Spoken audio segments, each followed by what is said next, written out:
So, folks, we got to talk about the fact that the Trump administration has cut Minnesota off from a variety of federal funds for a while now, and is now cutting off Medicaid funding to Minnesota. And this is an incredibly disturbing development. So, according to the AP, Vance says administration is pausing some Medicaid funding to Minnesota because of fraud concerns.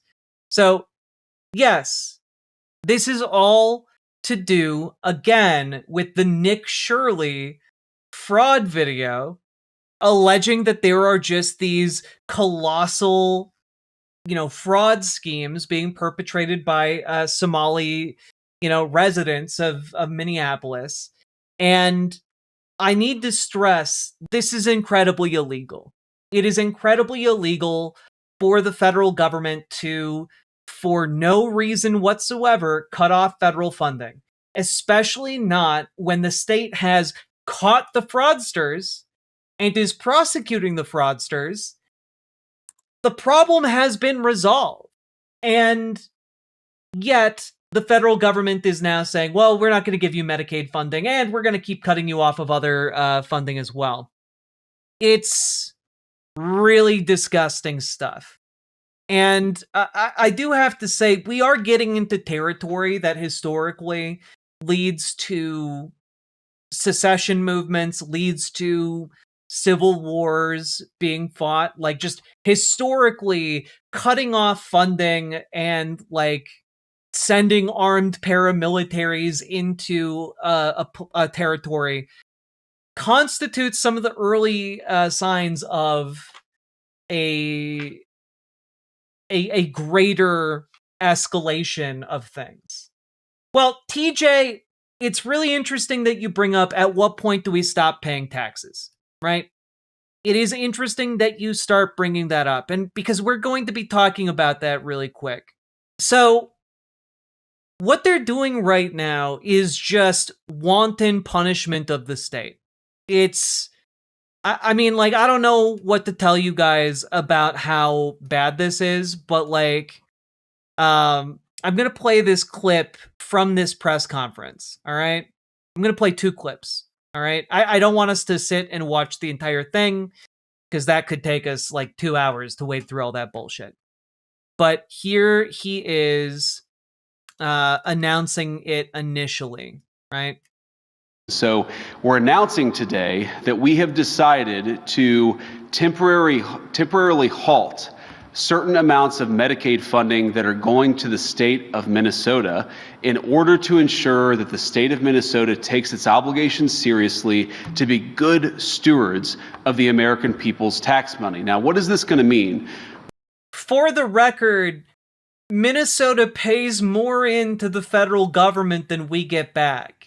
So just so you're aware, saying, oh, Minnesota, you need to be good stewards of the federal government's money. Bitch, we give you more money than you give us. You and red states are leeching off of the people of Minnesota. That's what's happening here. Oh, but we need to teach you to be good stewards of the money. The problem's already solved. You're basing your political decisions off of a fucking dipshit white nationalist who made a video using the stupidest arguments possible.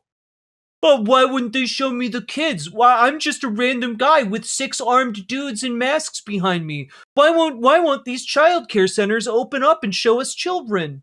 Gee whiz, it's a real mystery. Must be rampant fraud. Better make an entire state full of people suffer.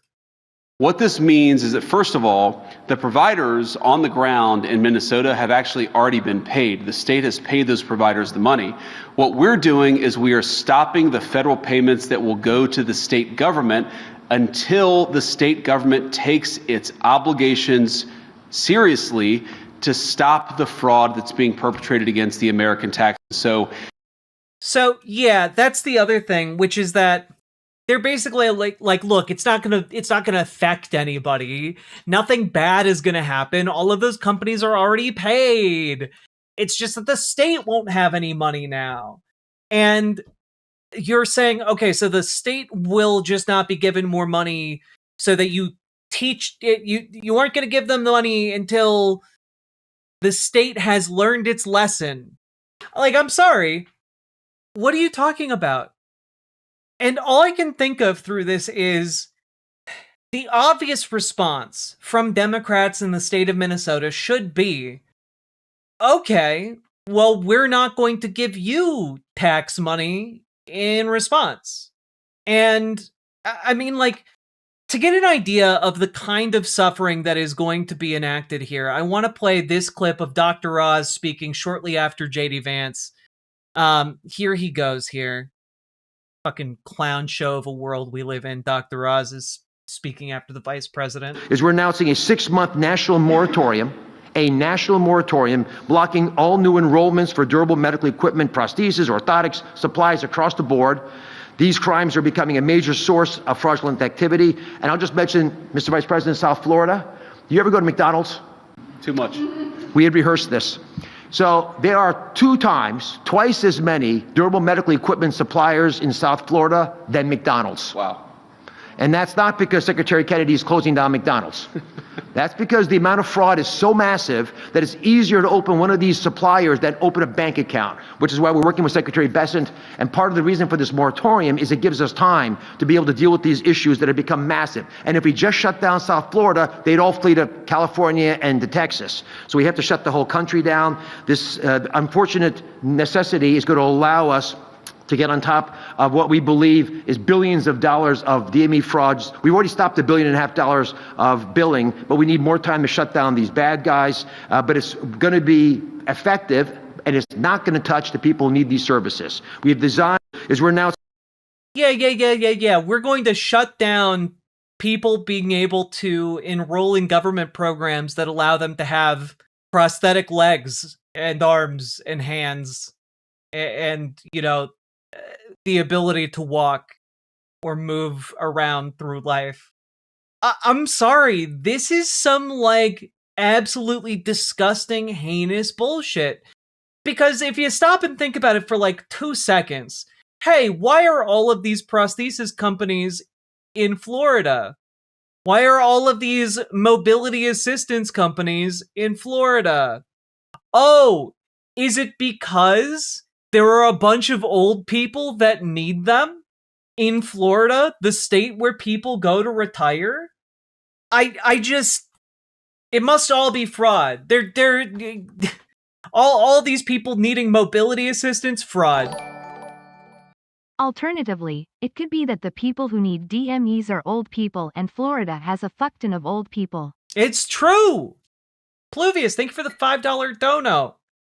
So, like, just the double whammy of this press conference, essentially focusing on, hey, we're going to screw over Minnesota specifically and disabled people nationally. It's insane. It's insane. There's no reason for this. It just causes misery. Their entire purpose in announcing essentially their sanctions on Minnesota is to cause pain and misery and maybe even kill Americans. Their entire purpose in announcing a 6-month moratorium on your ability to get mobility assistance is to punish people for being disabled. It is to punish people like that, the full stop. Like, that will also kill disabled people.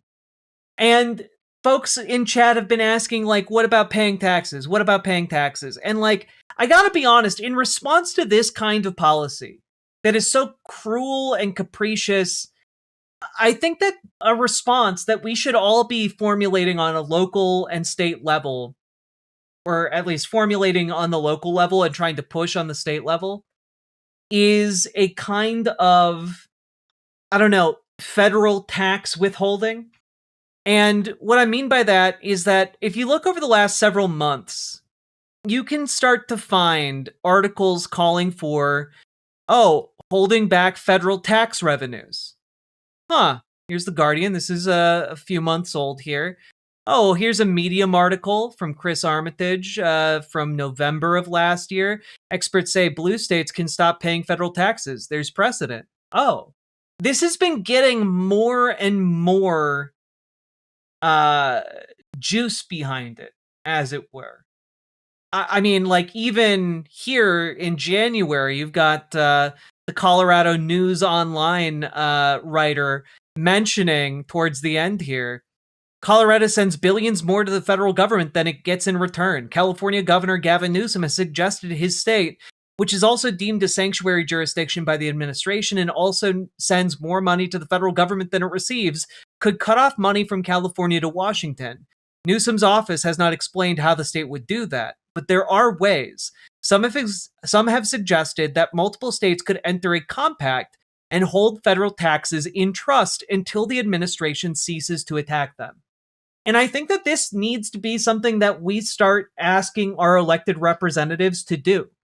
I think that, like, if what it has come to is that they are just going to turn off the tap on your ability to, like, go to the doctor if you're in a blue state that they're currently interested in attacking, if it's gotten to the point where they are going to attempt to punish all disabled people for being disabled, for going after trans people for being trans, then, like, I think those of us who live in blue states, where there are masked men patrolling our streets with guns and just pulling over people and torturing them, or killing them, or detaining them unlawfully, like, I think that states like Minnesota, Colorado, California, I do think that maybe it's time for a large-scale compact between these states to withhold tax revenue in legal trust.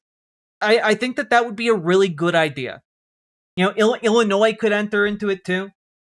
This federal government will turn off the spigot on all services to a blue state for a move like holding back money. Yeah, it is a very strong option, I agree.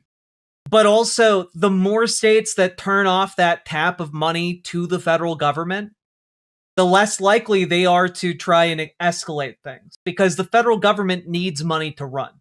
Full stop. Us blue states, we pay more into the federal government than they give us. So a lot, like Minnesota, California, Colorado, Illinois, we all pay more in taxes than we get back from the federal government. And yes, the federal government cutting off a flow of funds to our state would be devastating, but I want to point out, Minnesota's been cut off from federal funds for like the last month. And the reality of this is that this administration is going to keep going until someone steps up and says no. And if that someone has to be a collection of governors who have come together to withhold several states' tax dollars, then that might have to be what it takes. Even if it's just California and New York, that would definitely be a gut punch. I mean, California, New York, Illinois, Minnesota, like, it would be like, they would have to shut down. They wouldn't be able to pay our military. Okay? Like, just gotta say, this is a viable pathway forward. Yes, you would need unity from blue state governors. However, I would also add that a component of holding that money in a trust could be that money that sits in a trust that would otherwise go to the federal government get distributed as needed to different states that are affected by a federal retaliation. Instead of all this money going to the federal government, it could be spread evenly amongst the states that are part of this compact in order to effectively close up any gaps in care from these programs. And so the trust you could tap into the trust as a form of a protest fund, if you will. It would still need to remain largely intact in order for it to be useful as a bargaining chip with the federal government. However, in places like Minnesota that have been heavily cut from federal funding, such a fund would be able to keep things running, as it were. So when you go off to your local Democratic meetings, I want you guys to be floating this idea. I want you guys to be floating this idea that in order to prevent federal government overreach, like JD Vance just going on TV and saying, "Oh yeah, we're gonna cut all the federal, some Medicaid funding to Minnesota. We're gonna do these illegal cuts." Because I want to really emphasize here, the funding cuts that they're doing are fucking illegal, and they do not give a shit, and there will be no punishment for them when they are found to be illegal. And so we need a method that actually prevents the federal government from doing what it's doing right now. Because, like, the lawsuits that are being filed right now are on a case-by-case basis. In some cases, there have been states fighting to get federal funding turned back on for, like, the last 6 months. Like, the courts have been slow walking this shit. And I think that a lot more states than one might expect have discussed this behind closed doors, have talked about this, and have tried to make legal and preparatory work done in order to create kind of a scaffolding for doing this. But I do think that I think that we have to have a demand for it from the ground up. It's not enough to just have that sitting in the wings. We have to demand it from our elected representatives. So I'm asking you guys to go to your local Democratic meetings, go to your local DSA meetings, show the fuck up. 95% of the work of politics is showing the fuck up and going to the meetings. I swear to God. All right? It is vitally important that you do it, because when you go to the meetings, you can be the person who brings this up. You can be the person who introduces other people in your community to these ideas. And it's really, really important that people start discussing ways we can rein in this rogue federal government. So, all that being said, something to think about as our federal government continues day after day to attack the American people. All that being said, hit the follow button, hit the subscribe button, hit the like button. Let me know what you think down in the comments. I am curious what you guys think about some kind of interstate compact to try and rein in the federal government's lawlessness. Also, please consider supporting the show if you can financially. And also, check out ImogeneOlivia.com, gender euphoric lingerie designed from the ground up for trans femmes. Tested with cis men, cis women, non-binary folks. It's super comfortable, non-tucking lingerie. We got new colors coming soon. We got new styles coming in the near future. We got a lot going on, so check it out, ImogeneOlivia.com. Link down in the doobly-doo. Let's keep on going.